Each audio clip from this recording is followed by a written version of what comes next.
Hey there, folks. Santee at the Ears of the Ghost Raiders here. Lunch in the Old West. Let's check it out.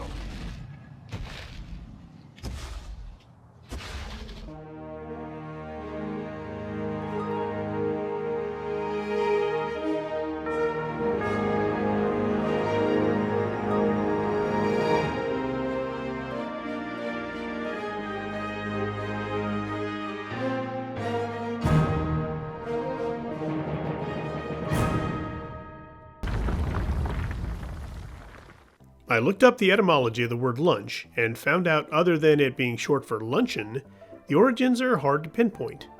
However, just like today, it was situated in the middle of our day to fuel us between breakfast and dinner. Back then, lunch was not a major meal, but really more what we would think of as a snack.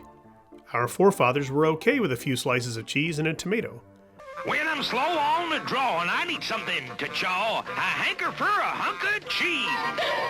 I equate it to the single-serve snack trays we see in the grocery stores. As the 19th century progressed, so did the variety and availability of food. The immigrants coming in from other nations brought along their knowledge of cuisine and soon found out that cooking it could be a way to make some money. You want bread? Yes, please. $3! Nothing for you! This is when we see street food becoming popular. Vendors could keep their expenses down by selling from baskets or carts. Grab-and-go items like pickles, pretzels, sausage, and the like made excellent fuel for the busy working class. The higher classes might sit down to a meal in a cafe. Here's to the ladies who lunch. Everybody laugh. Many saloons lured folks in with an offer of free lunch with the purchase of a couple drinks. The fare was usually cold meat, cheese, and some bread. Fancier drinking establishments offered a more exquisite banquet, and the nationality of the owner could dictate what was served. For instance, German-run saloons might have sausage. The end result was the same. More drinks equals more money. Add salty food in and people will drink more. Apparently, its popularity increased and it continued on until Prohibition. Slapping these items together was not a new thing. Although the sandwich really became popular in the late 1700s, the concept had been around way before. Bread makes the perfect vehicle in which to load up tasty things that get too messy to eat by themselves. America adopted these sandwiches in the early 1800s. The Mexican culture had the whole grab-and-go thing mastered by the time of the wild frontier. For instance, tamales are a steamed cornmeal product with a filling all wrapped in corn husks. Although they're all the rage out here on Christmas Eve, tamales make the perfect lunch year-round. Not to mention, pretty much any meat or vegetable can be wrapped in tortillas and stuffed in a saddlebag for a meal. When the Chinese immigrated to San Francisco, they aimed their businesses right at the stomachs of the hungry miners.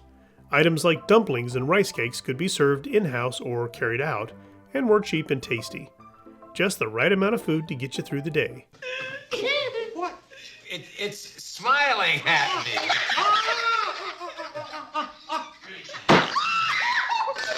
Layering raw vegetables and adding oil and vinegar go back to the early Greeks and Romans, so we know salad was available to our Old Westians. It's hard for me to picture the likes of Billy the Kid sitting down to a salad, but it's entirely possible. I have a side salad for body, William Body. Interestingly, I found some references about oyster soup and assorted relishes.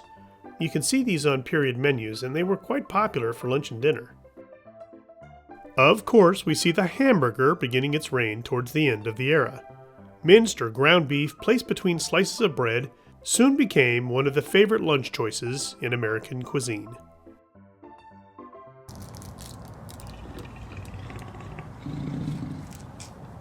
Well, folks, that's it for another episode. Thanks for watching. And as always, please like, share, and subscribe. And we'll see you on down the trail.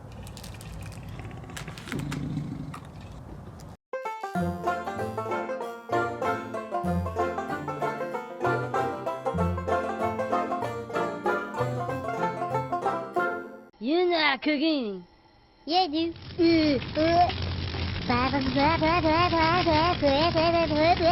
Pork chop sandwiches!